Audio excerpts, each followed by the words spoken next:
আসসালামু আলাইকুম ভাই। এই দেখেন, এই যে লোকগুলা কাজ করতেছে বাড়ি মেসায়, যে কতটা রিস্কে কাজ করতেছে সেটা দেখেন।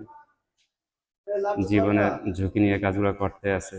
কার মা সন্তান, এই যে দেখেন কিভাবে নিচে ঝুলে রাখছে। এগুলা দেখার মতো না। আজ দেখেন পাশে একটা ভাই আছে বিদায়, রক্তের ভাই হলে মনে হয় এরকম করতো না। এই যে দেখেন, ওর তো পা বাম দিয়ে রাখছে, না তো তো নিচেই পড়ে যেত। তারপর দেখেন ওই লোকটা কি ছটফট করতে আছে।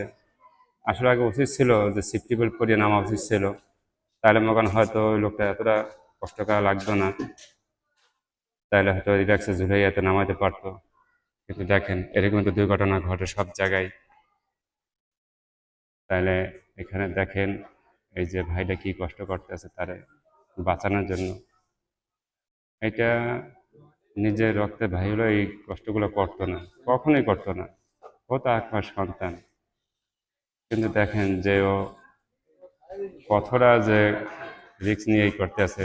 রশির উপরে ইয়া কান্দে নিয়ে ইয়ে নামানো ইয়ে সম্ভব, এটা ধরা, তারপরে ওই নামা অনেক রিস্কের ব্যাপার। তারপর দেখেন যে লোকটা কি পরিশ্রম করতে আছে। আল্লাহ পাকের কাছে দোয়া করে লোকটা যেন এরকম একজন মানুষের বিপদে আপদে যেন আগাই আসে। যে দেখেন কি কষ্ট করতে আছে। এরকমের কষ্ট এগুলো চোখে না দেখলে হয়তো আপনাকে কেউ বিশ্বাস করতেন না,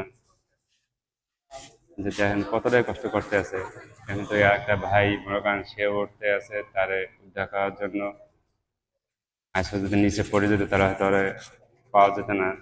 তারপরও এখানে একটা বিষয় যে আমরা দোয়া করি যে লোকটা যদি স্বাভাবিকভাবে নিচে নামাইতে পারে, তাহলে তার ডাক্তার ট্রিটমেন্ট দিলে হয়তো লোকটা বাঁচতেও পারে।